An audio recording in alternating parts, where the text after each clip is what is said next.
Hello everyone, welcome to Year 9 Computer Studies.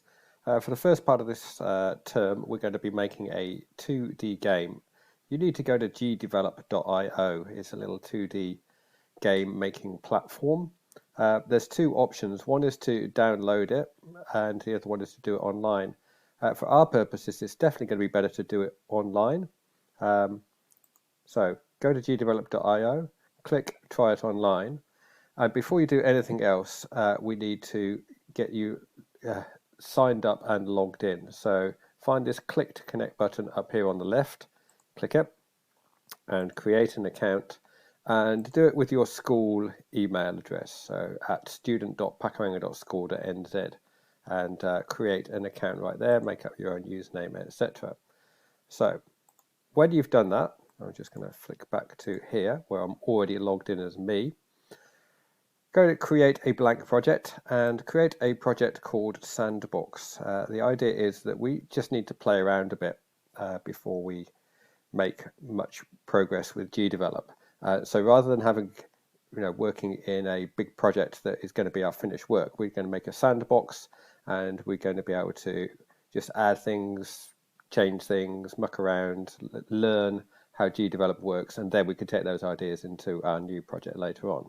So create project drops you into this window. This is like the game window where we're going to make our game. Blank slate, nothing there yet, that's fine. Go add a new object, and we're going to add some things into here.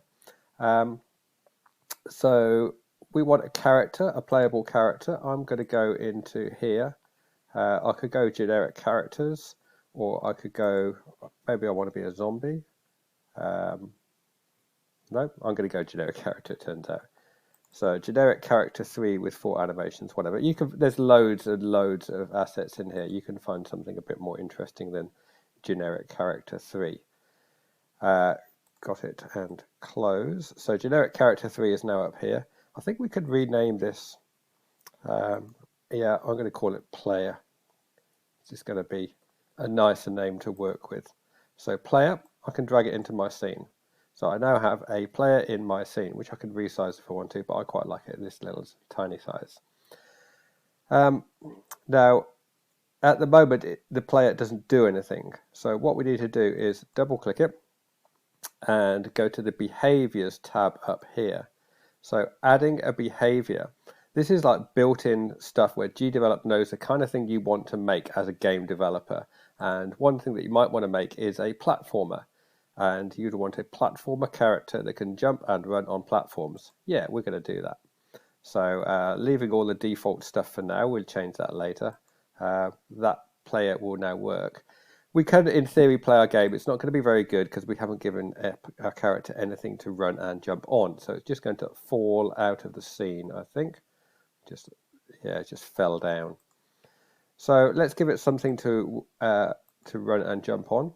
So again, we could search in the asset store, and these things, anything will do at this stage. Abstract platformer pack, items, just something that I could use. Grey block with 2 animations. Double click that, add to the game, close that, and I'm going to drag that into the scene, and I'll make it a bit wider. I'm not sure I've chosen the perfect thing here, but anyway, that should do for now. I've got something that my platformer character is going to fall onto and then going to be able to run about on. But I also need to add a behavior just like last time. So again, double click it, go to the behaviors tab, add a behavior, flag objects as being platforms where characters can run on. That's what I want. Apply. And now I should have a character that falls onto the platform, and then I can use arrow keys and jump with the spacebar, which is, I'd like to jump with the up key. That's something we can change later. So we've kind of got the start of a game here. I'm going to add one last thing, which is just to look at the event system. I'm going to make it so that we've got some coins that we can collect, because that's the kind of thing you do in platformer, isn't it? Let's just see. Does this search going to... I have no idea what why I'm not searching properly for things. What shall we collect? We shall collect green plants. Yeah, double click that. Add to the game. Close. Green plant 6. I'm going to rename that as collectible. Okay, so that's now a thing that I'm going to be able to collect. So I'm going to drag a couple of these into the scene, there and there.